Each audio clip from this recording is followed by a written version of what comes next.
একজন মানুষকে যখন কবরের মধ্যে রাখা হবে, ওই দিন মুনকার নাকির তাকে প্রশ্ন করার পর সে যদি প্রশ্নের উত্তর দিতে না পারে, প্রশ্নের উত্তর না দেওয়ার কারণে আল্লাহ পাক রব্বুল আলামিন ফেরেশতাদেরকে ডাক দিয়ে বলবেন, এই বান্দাটা হইল আমার নাফরমান বান্দা, তোমরা তার কবরের ভিতরে আগুন জ্বালাইয়া দাও, তোমরা তার শরীরের ভিতরে জাহান্নামের পোশাক পরাইয়া দাও, তোমরা তার কবরের সাথে জাহান্নামের একটা সম্পর্ক করে দাও, কিয়ামত পর্যন্ত সে এই কবরের মধ্যে থেকে থেকে জাহান্নামের শাস্তি ভোগ করতে থাকুক। জোরে বলেন নাউজুবিল্লাহ। আল্লাহর নবী আরো বর্ণনা করেন, একজন বেনামাজি যখন কবরের মধ্যে রাখা হবে, কবরের ভিতরে যখন মুনকার নাকিরের সওয়ালের জবাব দিতে পারবে না, আল্লাহর নবী বলেন কবরটা তার জন্য এত সংকীর্ণ হয়ে যাবে, এত সংকীর্ণ হয়ে যাবে। আল্লাহর নবী হাত দিয়ে দেখায়, এক হাতের আঙ্গুল এরকম ভাবে ঢুকাইয়া নবীজি দেখায় যে কবর তাকে একদিক থেকে আরেক দিকে এমন চাপা দিবে, তার পাজরের এক হাড়গুলো আরেক হাড়ের ভিতরে ঢুকে যাবে। জোরে বলেন নাউজুবিল্লাহ। আল্লাহর নবী বর্ণনা করেন, আল্লাহ তাআলা বেনামাজির কবরের ভিতরে এমন একটা সাপ নিযুক্ত করবে, যেই সাপটা একদিনের পথ অতিক্রম করলে যত লম্বা হয় এত লম্বা হবে সেই সাপটা। এই সাপ এই মুর্দাকে আঘাত করতে থাকবে আর বলতে থাকবে, আমার আল্লাহ তোমার জন্য আমাকে নিযুক্ত করেছেন, আমার আল্লাহ নির্দেশ দিয়েছেন ফজরের নামাজ নষ্ট করার কারণে সূর্য উদয় পর্যন্ত, জোহরের নামাজ নষ্ট করার কারণে তোমার উপর যেন আমি আসর পর্যন্ত দংশন করতে থাকি, আসরের নামাজ নষ্ট করার কারণে মাগরিব পর্যন্ত, মাগরিবের নামাজ নষ্ট করার কারণে এশা পর্যন্ত, এশার নামাজ নষ্ট করার কারণে সুবহে সাদিক পর্যন্ত তোমার উপর দংশন করতে থাকি। এই সাপটা কত বিষাক্ত হবে! এই সাপ মুর্দার উপর যখন একটা সবল মারবে, সাথে সাথে মুর্দা 70 হাত মাটির নিচে চলে যাবে, আবার সেখান থেকে ওঠানো হবে, আবার তার উপর আঘাত করবে। কিয়ামত পর্যন্ত বেনামাজিকে এভাবে একের পর এক আঘাত করতে থাকবে। আল্লাহ জাল্লা শানুহু কালামে হাকিমের মধ্যে বর্ণনা করেন, ইন্নাল্লাহা ইশতারা মিনাল মুমিনিনা আনফুসাহুম ওয়া আমওয়ালাহুম বিআন্না লাহুমুল জান্নাহ। আল্লাহ তাআলা মুমিনদের কাছ থেকে তাদের জান এবং মালগুলোকে জান্নাতের বিনিময়ে ক্রয় করে নিয়ে গিয়েছেন। মুসলমান ভাইরা আমার, কথাগুলো লক্ষ্য করে শুনবেন, কান লাগায়া মনোযোগ দিয়ে কথাগুলো শুনবেন। আল্লাহ তাআলা বলতেছে জান্নাতের বিনিময়ে তোমাদের জান মাল আমি ক্রয় করে আনিছি। তার মানে আমি আমার জানকে, আমি আমার মালকে জান্নাতের বিনিময়ে আল্লাহর কাছে বিক্রয় করে দিছি। এই জানের মালিক আমি না, এই জানের মালিক আমি না, এই মালগুলো জানগুলো স্বয়ং আল্লাহ হইল মালিক। আমাকে সাময়িক সময় ব্যবহার করার জন্য আল্লাহ অনুমতি দিছে। আল্লাহ বলে, বান্দা তোমার জানের প্রয়োজন আমার নাই, বান্দা তোমার মালের প্রয়োজন আমার নাই, তুমি তোমার জান নিয়ে থাকো, তুমি তোমার মাল নিয়ে থাকো, কিন্তু এই সময়টা আমি আল্লাহর কথা মতো খরচ করতে হবে, ব্যয় করতে হবে। তোমার জানকে তুমি তোমার মন মতো ব্যবহার করতে পারবা না, তুমি তোমার মালকে তোমার মন মতো ব্যবহার করতে পারবা না। আমি আল্লাহ যেভাবে নির্দেশ দিব সেভাবেই ব্যবহার করতে হবে। আল্লাহ আমাকে দৈনিক 24 ঘন্টা সময় দিছে। 24 ঘন্টা সময়ের মধ্যে আল্লাহ 5 ওয়াক্ত নামাজ আমাকে দিল পড়ার জন্য। হিসাব করে দেখেন 5 ওয়াক্ত নামাজ পড়তে কি সারাদিন লাগে নাকি? সারাদিন লাগে? যদি একজন মানুষ হিসাব করে 1.5 থেকে 2 ঘন্টা সময় সর্বোচ্চ, এর 1 মিনিট সময়ও বেশি লাগবে না। আল্লাহ বলেন, বান্দা তোমাকে 24 ঘন্টা সময় দিলাম, 24 ঘন্টা সময়ের মধ্যে তুমি আমি আল্লাহর জন্য 1.5-2 ঘন্টা খরচ করতে বললাম, বাকি সময়টা ঘুমাইতেছো, এটা তোমার শরীরের আরামের জন্য। ব্যবসা বাণিজ্য করতেছো তোমার শরীরের আরামের জন্য, কৃষি কাজ করতেছো তোমার শরীরের আরামের জন্য, তুমি সব কিছু তোমার জন্য খরচ করতেছো। 1.5-2 ঘন্টা সময় আমি আল্লাহকে দিতে পারতেছো না, কত নিমক হারাম বান্দা তুমি, কথা বলেন ঠিক কিনা? 1.5-2 ঘন্টা সময় আমি আল্লাহকে দিতে রাজি না। আমাদের বাপসাপ এমন মনে হয় আরো যদি 10-12 ঘন্টা দিত তাইলে দুনিয়ার কাম আর একটু বেশি করা যাইতো, কথা বলেন ঠিক কিনা? সেজন্য আমাদের হিসাব করে চলতে হবে। এই দুনিয়াটা ক্ষণিকের সময়। আল্লাহ তাআলা আমাদেরকে বলে দিচ্ছেন এই দুনিয়া এটা লম্বা সময় না, ক্ষণিকের সময়। এই অল্প সময়ের মধ্যে তোমার জিন্দেগিটাকে সুন্দর করতে হবে। কিয়ামতের ময়দানে আল্লাহ মিজানের পাল্লা কায়েম করবে, বান্দার আমলনামা সেদিন ওজন করবে। আল্লাহ তাআলা বলেন, ফাআম্মা মান উতিয়া কিতাবাহু বিয়ামিনি, সেদিন যার ডান হাতে আল্লাহ তাআলা আমলনামা দান করবেন, সেই লোকটার অবস্থা কি হবে? সেই লোকটা তার আত্মীয় স্বজনের কাছে যাবে, পাড়া প্রতিবেশীর কাছে যাবে, বন্ধু বান্ধবের কাছে গিয়ে সে বলতে থাকবে, হা উমকরাউ কিতাবিয়া, ও আমার পিতা, ও আমার মা, ও আমার ভাই বন্ধু, দেখো দেখো আল্লাহ তাআলা আমার আমলনামা আমার ডান হাতে দিছে, তোমরা আমার আমলনামাটা পড়ো, কত সুন্দর আমার আমলনামা। দুনিয়ার ভিতরে আমি চিন্তা করেছিলাম মৃত্যুর পর আল্লাহর দরবারে আমার উপস্থিত হইতে হবে, মৃত্যুর পর আল্লাহর কাছে গিয়ে আমার হিসাব দিতে হবে, সেই বয়ে আমি আমল করছি। আজকে আমলনামাটা আমি আমার ডান হাতে পাইছি, দেখো কত সুন্দর আমলনামা। আপনি লক্ষ্য করে দেখবেন, যখন একজন ছাত্র পরীক্ষা দিয়ে পরীক্ষার মধ্যে ফার্স্ট হয়, 1 নাম্বার হয়, সে মোবাইল করে আত্মীয় স্বজনদেরকে বলে কিনা, ও আমার ভাই, ও আমার বন্ধু, শুনো আমি তো পরীক্ষায় 1 নাম্বার হয়েছি। ঠিক তেমনিভাবে কিয়ামতের ময়দানেও এভাবে ফোন করে করে আত্মীয় স্বজনদের কাছে গিয়ে গিয়ে বলতে থাকবে, আমি তো ডান হাতে আমলনামা পেয়েছি। আর যে ব্যক্তির আমলনামাটা হালকা হয়ে যাবে, যে ব্যক্তি গুনাহের পাল্লা ভারী হয়ে যাবে, যার বাম হাতে আমলনামা দেওয়া হবে, ওই দিন সেই লোকটা বলতে থাকবে, হাই আফসোস যদি আমলনামা নাই দেওয়া হইতো, হাই আফসোস যদি আমার হিসাব নিকাশ না হইতো, কতই না ভালো হইতো। আল্লাহ তাআলা ওই দিন বান্দাকে বলবে, তুমি তোমার আমলনামাটা পড়ো, তুমি তোমার আমলনামা পাঠ করে দেখো কোনো মিথ্যা কথা আছে কিনা, তোমার উপর কোনো জুলুম করা হয়েছে কিনা। কিন্তু বান্দা যখন তার আমলনামাটা পাঠ করে দেখবে কোনো মিথ্যা নাই, তখন বান্দা চিন্তা করবে, দুনিয়ার মধ্যে তো কতই মিথ্যা কথা বলেছি, আজকে আল্লাহর সামনেও একটা মিথ্যা কথা বলে দেখি পার পাওয়া যায় কিনা। দুনিয়াত মিথ্যা বইলা অভ্যাস ছিল, আল্লাহর দরবারেও মিথ্যা বইলা পার পাইতে চাইবে। দুনিয়াত মিথ্যা বলে কিনা? এই এলাকার মানুষ মনে হয় মিথ্যা বলে না, না? কথায় কথায় মিথ্যা কথা বলে মানুষ। এক জায়গায় থেকে ফোনে বলতেছে, আমি তো অমুক জায়গা। ব্যবসায়ী ব্যবসা করতেছে, জিনিস একটা কিনছে 50 টাকা দিয়া, তো বলে কি, ভাই আমি তো কিনছি 60 টাকা দিয়া, কয় টাকা দিবেন দেন। ব্যবসা সুন্নত একটা আমল, আপনি মিথ্যা কথা বলে আপনার ব্যবসার বরকত নষ্ট করে দিলেন। এই অঞ্চলের বহু ভাইয়েরা ব্যবসায়ী, কাছাকাছি বাজার আছে, আমরাও যারা আছি কোনো না কোনো উপায়ে আমরা বেচাকেনা করি কিনা। আল্লাহর নবী আমাদের জন্য পথ বলে দিয়ে দিয়েছেন, নির্দেশ দিয়ে দিয়েছেন। নবীজি বলেন, আত্তাজিরুস সাদুকুল আমিন মান নাবিয়িনা ওয়াস সিদ্দিকিনা ওয়াস শুহাদাই ওয়াস সালিহিন, একজন সত্যবাদী এবং আমানতদার ব্যবসায়ী, মান নাবিয়িনা, তার হাসর নাসর হবে নবীদের সাথে, ওয়াস সিদ্দিকিনা, সিদ্দিকদের সাথে, ওয়াস শুহাদাই, শহীদদের সাথে, ওয়াস সালিহিন, নেককার বান্দাদের সাথে। জোরে জোরে বলেন সুবহানাল্লাহ। কিন্তু এই 4 ব্যক্তিদের সাথে হাসর নাসর হইতে হইলে আপনার 2টা গুণ লাগবে।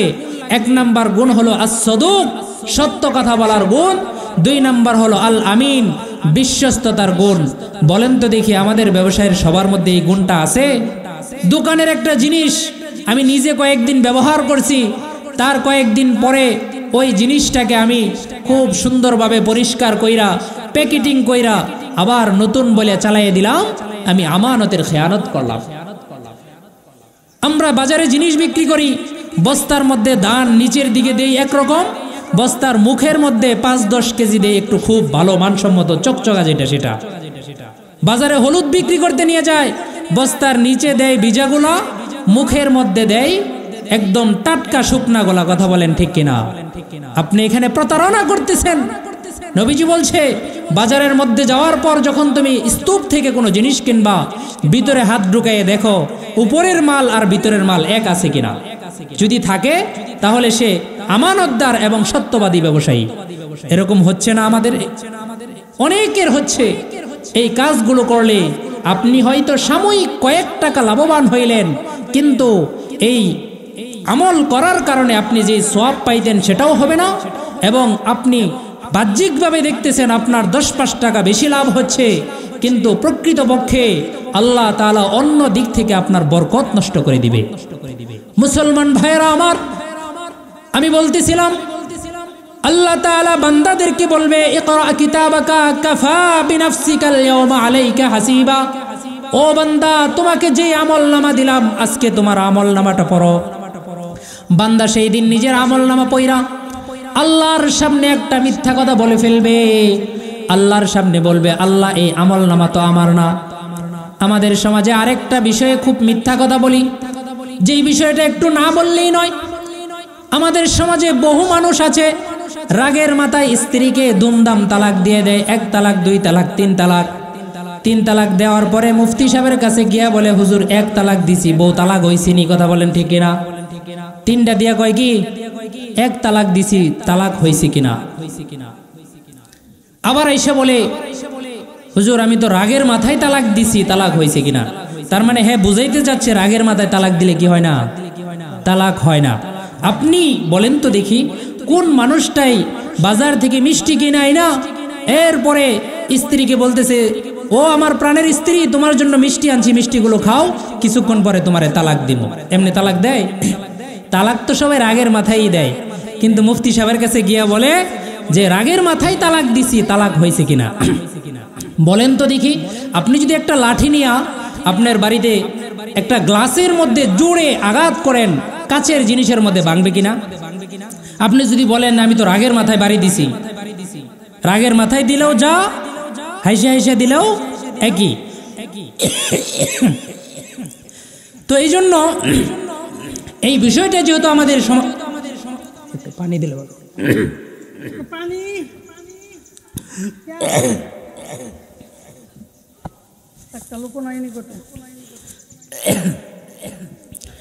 সেজন্য এই বিষয়টা নবীজি হাদিসের মধ্যে বলছেন, সালাসাতুন জিদ্দুহুন্না জিদ্দুন ওয়া হাজলুহুন্না জিদ্দুন।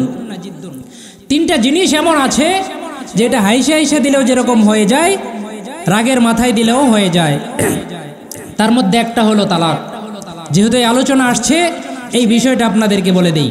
আপনারা বলেন তো দেখি, তালাক কয় প্রকার? তালাক কয় প্রকার?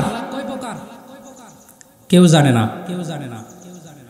তালাক 3 প্রকার। একজন মুরব্বী বলছে আলহামদুলিল্লাহ। তালাক কয় প্রকার?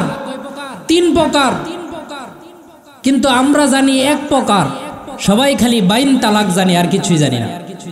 তালাক কয় প্রকার? 3 প্রকার। 1 নাম্বার হলো তালাকে রেজঈ, 2 নাম্বার তালাকে বায়েনা, 3 নাম্বার হলো তালাকে মুগাল্লাযা। কোন মানুষ যদি স্ত্রীকে তালাকে রেজঈ দেয়, মানে তালাক দিছে, মনে মনে নিয়ত হলো স্ত্রী এটা নিয়ে ঘর সংসার করবে, ভয় দেখানোর জন্য, সতর্ক করার জন্য তালাক দিছে। এই তালাক দিলে এই স্ত্রীর সাথে যখন তার বনিবনা হয়ে যাবে, মিলে যাবে, ঝগড়া শেষ হয়ে যাব, নতুন করে বিবাহ করার প্রয়োজন নাই, স্বাভাবিক ঘর সংসার করতে পারবে। কিন্তু জীবন থেকে তালাক একটা শেষ, আর 2টা রয়েছে। কয়েকদিন পরে যদি আবার আরেকটা তালাকে রেজঈ দেয়, তাহলে আবার যখন তারা 2 জন মিলে যাবে, তখন স্বাভাবিক ঘর সংসার করতে পারবে, নতুন করে বিবাহ পড়ানোর প্রয়োজন নাই। কিন্তু তার জীবন থেকে তালাক 2টা শেষ, আরেকটা বাকি রয়েছে। 3 নাম্বারটা যদি দিয়ে দেয়, তাহলে 3 নাম্বার প্রকারে চলা যাবে, তালাকে মুগাল্লাযা। এই স্ত্রী নিয়ে আর ঘর সংসার করতে পারবে না। যদি কেউ স্ত্রীকে তালাকে বায়েনা দেয়, 1 তালাক বায়েনা দিলে নতুন করে আবার বিবাহ পড়াইতে হবে, দেন মোহর নির্ধারণ করতে হবে। যদি আবার নতুন করে বিবাহ না পড়ায়, তাহলে এই স্ত্রীর সাথে তার ঘর সংসার সহি হবে না। নতুন করে আবার বিবাহ পড়াইলো, তার আর 2 তালাক বাদ রইছে। কয়েকদিন পরে যদি আবার আরেকটা তালাকে বায়েনা দেয়, তাহলে 2 তালাক শেষ, এবারও নতুন করে বিবাহ পড়াইতে হবে, না হলে তার সাথে ঘর সংসার করা সম্ভব হবে না। যদি 3 নাম্বার তালাক দিয়ে দেয়, তাহলে মুগাল্লাযা হয়ে যাবে, অর্থাৎ এই স্ত্রীকে তার 3 ইদ্দত শেষ হওয়ার পরে অন্য জায়গায় বিবাহ দিতে হবে। সেখান থেকে তালাক প্রাপ্ত হওয়ার পর আবার 3 ইদ্দত অতিক্রম হবে, 6 মাসের ফের। এরপরে সে না প্রথম স্বামীর কাছে আসতে পারবে। কিন্তু আমাদের সমাজে করে কি, যদিও এই সিস্টেম করে, একই মজলিসের মধ্যেই দেখা যায় তালাক বিবাহ দেয়, ওইখানে আবার তালাক দেয়, ওইখানে আবার আগের স্বামীর সাথে বিবাহ দিয়ে দেয়। কথা ঠিক কিনা? এরকম যদি করে, এর সাথে বিবাহ পড়ানো যে কথা, না পড়ানো এক কথা। শরীয়ত নিয়ে একটু তামাশা হইল, আর কিচ্ছু হইল না। একটা বেগানা নারী, একটা অবিবাহিতা নারীকে নিয়ে ঘর সংসার করলে যেই হুকুম, এভাবে বিবাহ পড়াইয়া ওই বউ নিয়া ঘর সংসার করা একই হুকুম। এই সংসার থেকে যত সন্তান জন্মগ্রহণ করবে, সবগুলো সন্তান হলো জারদ সন্তান। বলেন নাউজুবিল্লাহ।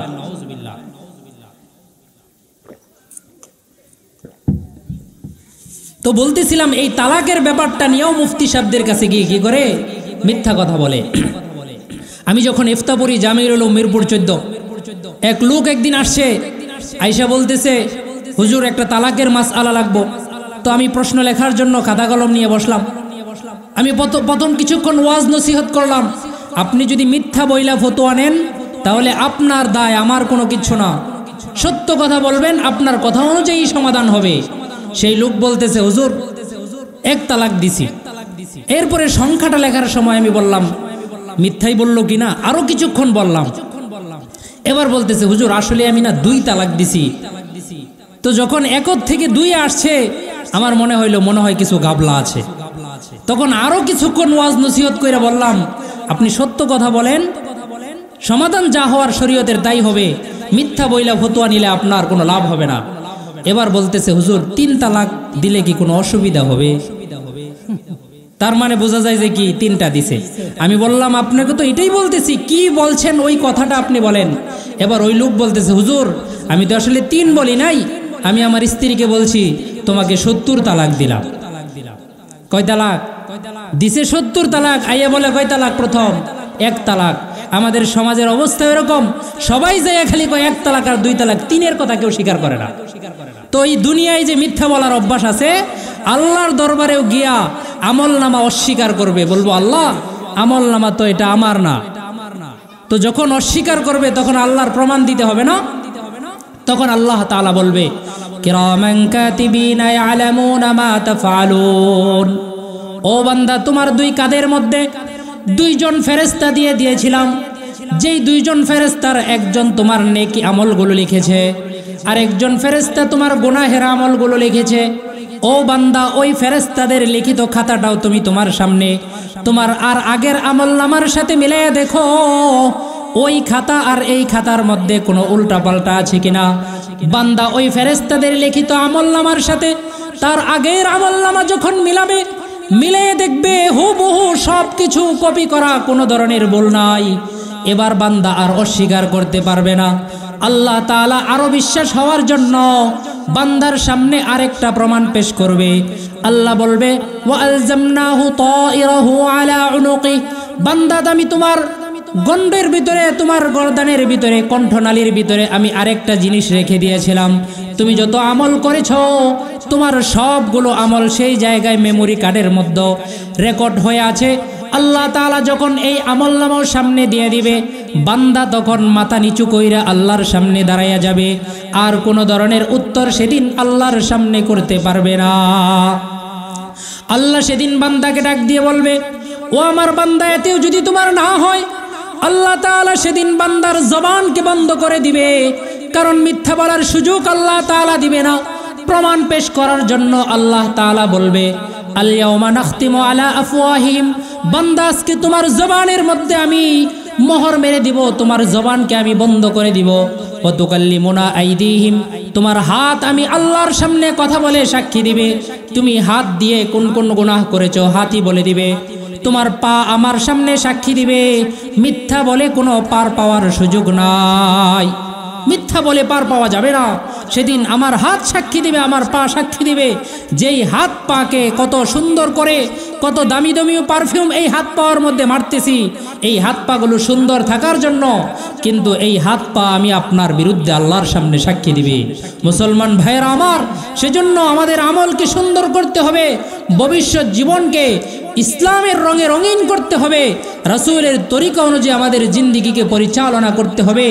চলতে ফিরতে আমাদের গুনাহ হবেই, গুনাহ হওয়ার সাথে সাথে আল্লাহর কাছে তওবা করতে হবে কিনা? মুসলমান ভাইয়েরা আমার, কোন গুনাহগার বান্দা যখন আল্লাহর কাছে তওবা করে, গুনাহ থেকে ফিরে এসে আল্লাহর কাছে হাত তুলে যখন সে কান্নাকাটি করে, নিজের গুনাহের জন্য আল্লাহর কাছে যখন প্রার্থনা করতে থাকে, তিরমিজি শরীফের হাদিসের ভিতরে এসেছে আল্লাহ তাআলা কি পরিমাণ খুশি হয়। আল্লাহর নবী বর্ণনা করেন, একজন বান্দা যদি একটা বাহনের উপর উঠা সফর করার জন্য তার যাবতীয় আসবাবপত্র এই বাহনের মধ্যে নেয়, এই বান্দাটা যদি মরুভূমির মধ্যে কোনো একটা জনশূন্য ময়দানে গাছের মধ্যে তার পশুটা বাইদা ঘুমায় পড়ে, ঘুম থেকে ওঠার পর যদি দেখে যে তার এই বাহনটা এই জায়গায় নাই, ওই বান্দাটার কত কষ্ট হয়। কোনো মানুষজন নাই, তার সরু সামান সব হারিয়ে গেছে, এমনকি তার বাহনটা পর্যন্ত সেই ব্যক্তিটা পাইতেছে না। এমন সময় ওই লোকটা 2 দিন 3 দিন পর্যন্ত ঘোরাঘুরি কইরাও যখন তার বাহন পায় না, মৃত্যুর দ্বার পর্যন্ত পৌঁছে গেছে, সর্বশেষ চিন্তা করে যেই জায়গায় আমার বাহনটা হারাইছে গিয়ে দেখি ওই জায়গায় পাওয়া যায় কিনা। মুসলমান ভাইরা আমার, ওই লোকটা সে তার আগের জায়গায় চলে যায়, সেই জায়গায় গিয়ে শরীর ক্লান্ত শরীর নিয়ে সে বিশ্রাম করে। এমন সময় ঘুম থেকে উঠা যদি দেখে তার ওই হারানো বাহনটা সব কিছু নিয়ে তার সামনে উপস্থিত, কি পরিমাণ খুশি হবে।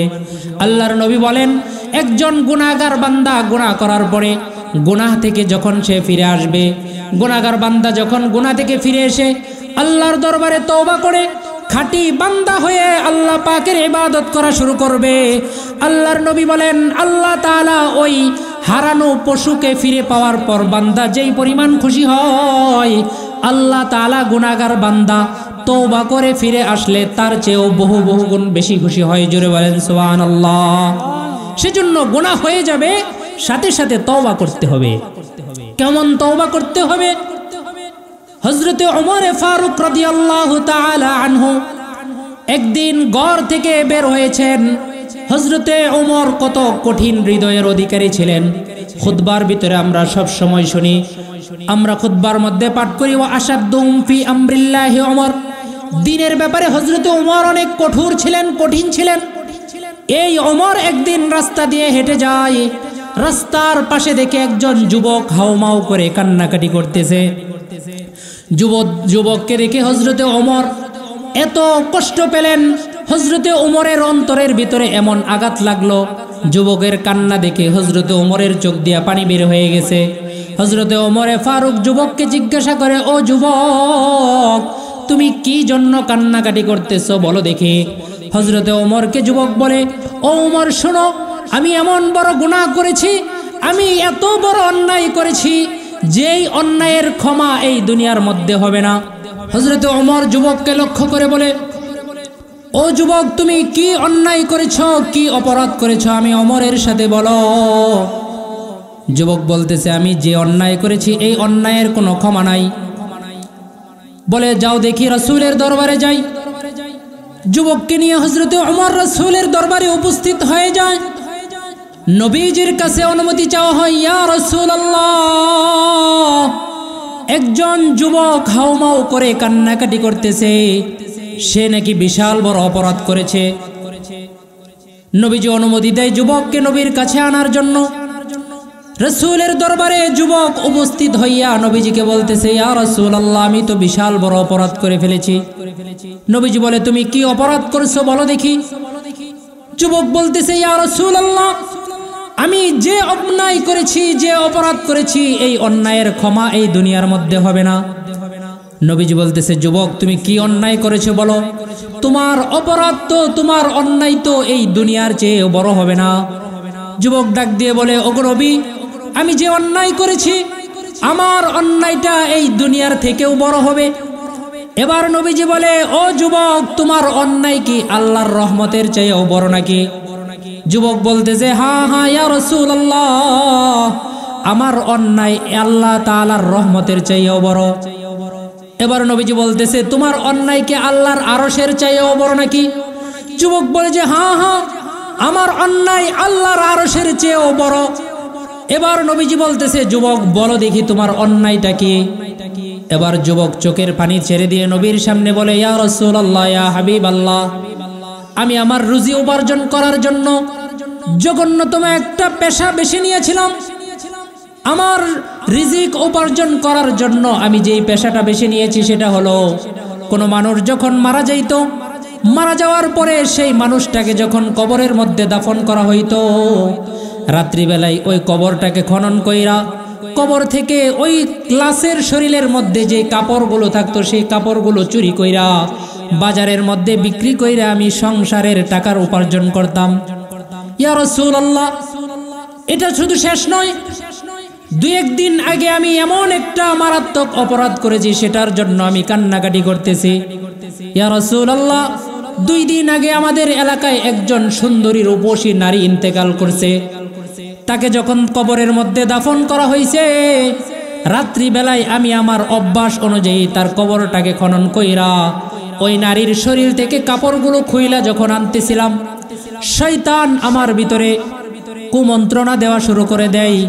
শয়তান বলতে থাকে, ও যুবক, তুমি তো জীবনে কত নারী দেখেছো, কত সুন্দরী নারী তুমি দেখেছো, তুমি কি এই কবর থেকে শুধু কাপড়গুলো নিয়ে আসলে, কিন্তু একবারের জন্য সুন্দরী নারীর দিকে তাকাইলে না? একবার তাকাইয়ে দেখো নারীটা কত সুন্দর। কোনোদিন মনে হয় এই ধরনের সুন্দরী নারী তোমার চোখে পড়বে না? ইচ্ছা যদি করো এই নারীর সাথে তোমার যৌবিক চাহিদাটা পূরণ করতে পারো। ইয়া রাসূলুল্লাহ, শয়তানের কুমন্ত্রণা দেওয়ার সাথে সাথেই আমার অন্তরটা ওই কুমন্ত্রণার পিছনে পইরা আবার পিছনের দিকে গুইরা আমি কবরের সামনে যাই। তাকায়ে দেখলাম বাস্তবেই তো খুব সুন্দরী একটা নারী। ইয়া রাসূলুল্লাহ, এই পাষাণ হৃদয়ের মানুষটা সেই দিন এই মৃত লাশের সাথে জিনা করেছে। ইয়া রাসূলুল্লাহ, জিনা করে যখন আমি কবর থেকে ফিরে আসতেছি, আসার সময় আমি আমার কানের মধ্যে একটা আওয়াজ শুনলাম। ওই নারীটা যেন আমাকে ডাক দিয়ে বলতেছে, ও যুবক, তুমি আমার সাথে এটা কেমন আচরণ করলা? এতগুলো কবরের মধ্যে আমার সাথে জিনা করে তুমি আমার শরীরটাকে নাপাক করে দিলা, আমাকে উলঙ্গ করে তুমি চলে গেলা। কিয়ামতের ময়দানে আমাকে তুমি নাপাক অবস্থায় আল্লাহর সামনে দাঁড়ানোর সিস্টেম তুমি করে গিয়ে গেলা, কাজটা তুমি ঠিক করো নাই। ইয়া রাসূলুল্লাহ, ওই নারীর কথাগুলো আমার কানের মধ্যে এখনো বাসে। এরপর থেকে আমার অন্তরের ভিতরে কেমন যেন একটা ভয় হচ্ছে, না জানি আমার কি হয়ে যায়। ইয়া রাসূলুল্লাহ, আমার এই অপরাধের তো কোনো ক্ষমা নাই। আল্লাহর নবী যুবকের এই কথা শুই না যুবককে ডাক দিয়ে বলে, ও যুবক, বাস্তবেই তুমি বড় একটা অপরাধ করছো। আল্লাহর নবীর মুখ থেকে যখন শুনে, ও যুবক, তুমি বড় অপরাধ করেছো, বলার সাথে সাথেই ওই যুবক বলতেছে, আমার অন্তরের ভিতরে ভয় আরো বেড়ে যায়। যেখানে স্বয়ং নবী বলতেছে আমি বড় অপরাধ করছি, সাথে সাথে আল্লাহর নবীর দরবার থেকে চলে আইসা সবচেয়ে বড় যেই পাহাড় ছিল, উঁচু পাহাড় ছিল, পাহাড়ের উপরে উঠে যাই, আল্লাহর কাছে হাত তুইলা চোখের পানি ছাইরা আল্লাহর কাছে একের পর এক দিনের পর দিন কান্না করতে থাকি। ও আল্লাহ, আমি যে অপরাধ করেছি, স্বয়ং নবীজিও বললেন আমার অপরাধটা হইল মারাত্মক অপরাধ। ওগো আল্লাহ, তুমি যদি মাফ না করো, আমার এই অপরাধকে ক্ষমা করার মতো কেউ নাই। এভাবে 40 দিন সময় অতিবাহিত হয়ে যায়।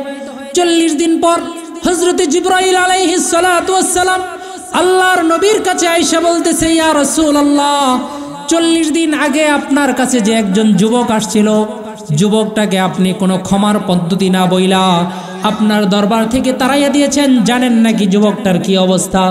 আল্লাহর নবী কয়, না না, আমি তো জানি না। এবার হযরতে জিবরাইল বলতেছে, ওগো আল্লাহর নবী, আপনি ওই লোকটাকে সন্ধান নিয়ে দেখেন। আপনার দরবার থেকে যাওয়ার পর না খেয়ে 40 দিন যাবত সে পাহাড়ের চূড়ার উপর উঠা চোখের পানি ছাড়তে ছাড়তে তার এমন অবস্থা হয়েছে, এখন তার চোখের পানি শুকিয়ে গেছে, চোখ দিয়ে রক্ত বের হইতে মরণের কাছাকাছি সেই ব্যক্তিটা চলে গিয়েছে। আপনি তাড়াতাড়ি ওই লোকটাকে ওই জায়গা থেকে নিয়ে আসেন।